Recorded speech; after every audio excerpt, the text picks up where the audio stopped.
Imazhet e tij për luftën në Kosovë tronditën botën. Fotoreporteri i njohur amerikan Alan Chin me aparat në dorë dokumentoi për krimet e tmerrshme që forcat serbe kryen ndaj popullatës civile shqiptare përgjatë viteve 1998-1999. Chin thotë se edhe pas 26 vitesh, kujtimet për luftën në Kosovë i ka shumë të freskëta. Duke reflektuar mbi punën e tij, ai ka ndarë disa prej momenteve më të tmerrshme që i mbuloi gjatë luftës. Si gazetar të huaj, kemi pasur më shumë mundësi që të lëviznim brenda Kosovës gjatë kohës së luftës. Mundësi të tilla nuk kishin gazetarët lokal. Ishte periudhë vështirë gjatë viteve 1998-1999, kur pati ofenzivë të madhe nga trupat ushtarake serbe ndaj popullatës civile shqiptare.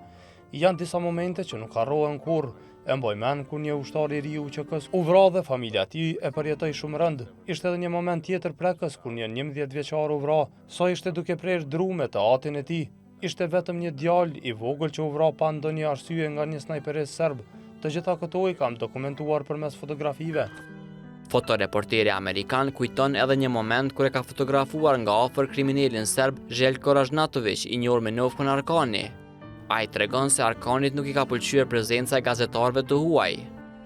Željko Ražnatović, Arkani ishte i njohur më herët për veprimtaritë e tij kriminale në Bosnjë, Kroaci dhe në Serbi.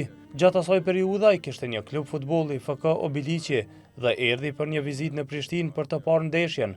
Ne e morëm vesh që ai ishte në qytet dhe shkuam ta shohim. Kur e pam atë në stadium, ishte i rrethuar me 50 burra të tjerë që i kishin fshehur armët. Ai sillen normal, buzëqeshte, fliste me njerëz dhe luante me fëmijët. Ne ishim 3 ose 4 fotografë të huaj që i bëm disa foto atij, por ai u kthye nga ne dhe na tha se ju nuk jeni fotograf sportiv.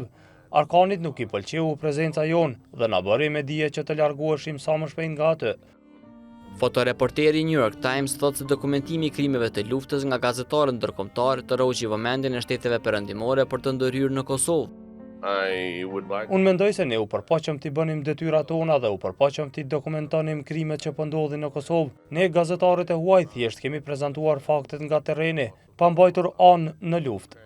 Mendoj se puna jonë pati ndikim tek komuniteti ndërkombëtar dhe tek njerëzit e fuqishëm që të ndërhyjnë në Kosovë duke mos lejuar kështu të përsëritet ajo që ndodhi në Bosnjë.